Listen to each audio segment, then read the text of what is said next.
The warning fell on deaf ears. When the CFMEU was brought in to consult on training in Canberra, they too claim they were not made aware of the deaths in New Zealand. We were asked to put together a training package.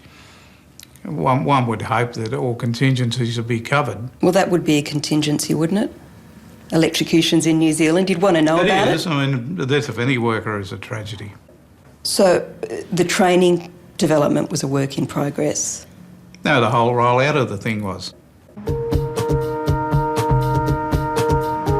As the government frantically scrambled to get the program up and running by July 1, another crucial mistake was made. There was no effort made to consult those who knew most about the risks of working in ceilings: electricians. Electricity is dangerous. It's dangerous in the ceiling space. It gets very hot.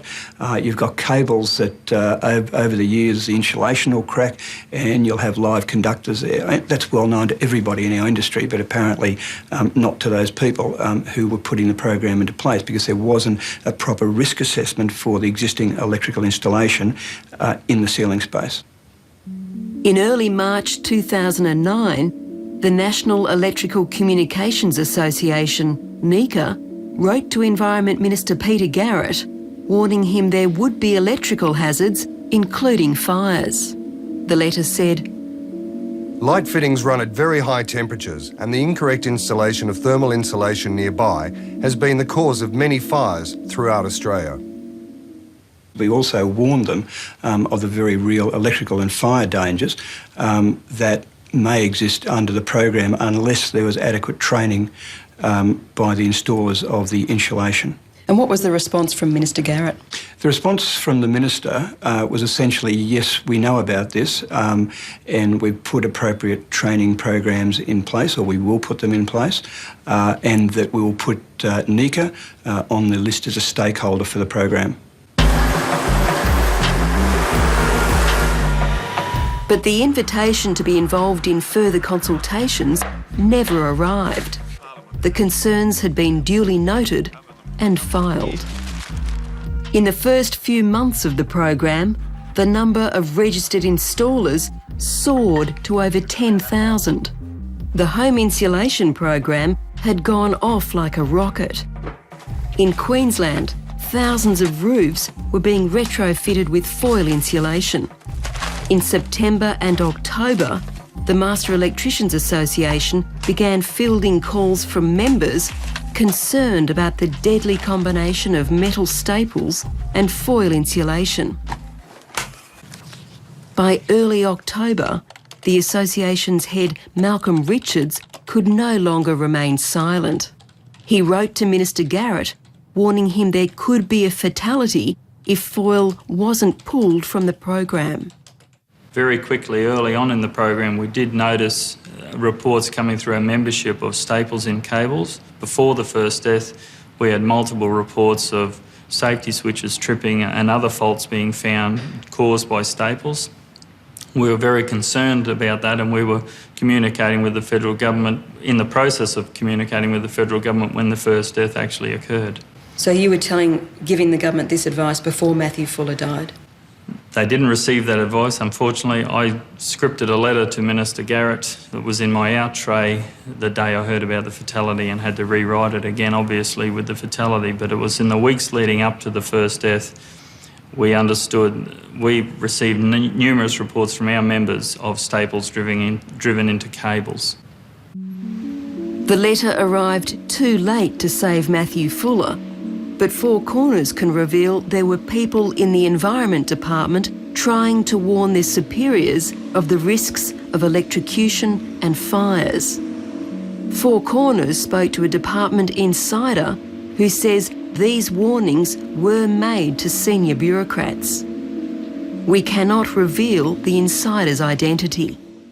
In fact, we were told that safety was of less importance than job creation. You were told that specifically? Yes. Can you tell us? Job creation was the most important thing. That was mentioned on many occasions. We were told many times by senior management. that the technical and safety issues were of less importance than getting this program up and running and creating jobs. Did you advise your superiors that without proper training for installers, that there could be deaths? Yes. The safety problems associated with foil insulation were also canvassed. Clearly, a foil being a metal membrane, a metal foil on a membrane, presented an electrical hazard if it was installed incorrectly. If you used metal staples into foil, you then charge the foil essentially, and anyone who makes contact with that runs the risk of electrocution. These very same public servants came up with solutions to the safety problems they identified, but again they were ignored by their superiors. You would need to have an inspection of the premises before the insulation is installed to make sure that the work environment is safe and to make sure that the house is actually eligible. Once that had been established, you could then have the installer install the insulation, and then immediately afterwards you would need an inspection to make sure that the work conforms to the Australian standards and it is safe. The federal government was determined to roll out the scheme as fast as possible and create new jobs. There were plenty of people who saw business opportunities. One of them was Brisbane entrepreneur Jude Kirk, who ran a telemarketing company. He registered a company, Countrywide Insulations, and through his call centre quickly built a large customer base. He collected almost $1 million from the scheme in 6 weeks. I do electrical contracting, yes. Countrywide Insulation then subcontracted this list to electrical contractor Chris Mackay. So I thought it was an opportunity to spread the wings as the building trade was in the doldrums at the time. Several weeks later, Chris Mackay hired Matthew Fuller and Monique Pridmore after school friend Garth Croft introduced them. I myself feel responsible in one way or another for introducing him to the work, but yeah, I know it's not my fault, but can't help but to feel somewhat at fault. It's people's faults from all areas, government,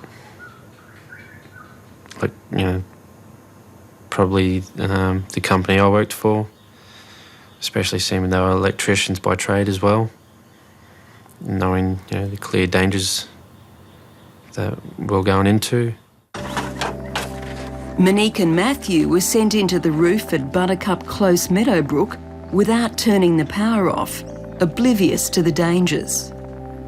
So did you instruct Matthew to turn the power off before he went in to install the foil insulation? No, we never instructed him to do it, but some of our staff were doing it, and because we talked about having fans, putting fans and lights up in the ceiling of houses, and obviously if you turn the power off, we had an issue of not being able to have fans going or have lights going up in the But didn't you think that sending him up with foil insulation with metal staples into a live roof was dangerous?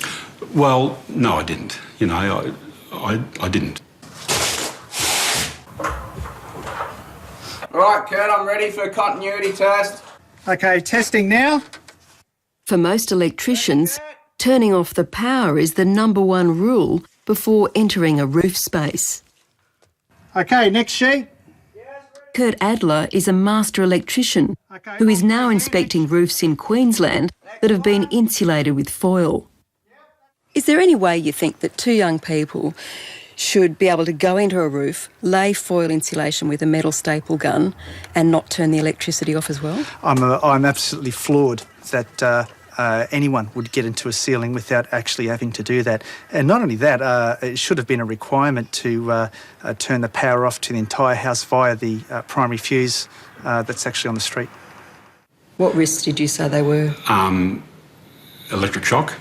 I didn't mention electrocution, but I definitely mentioned electric shock. You didn't mention the possibility he could die if he put a staple through a live power cable. I'm sure we did mention that, but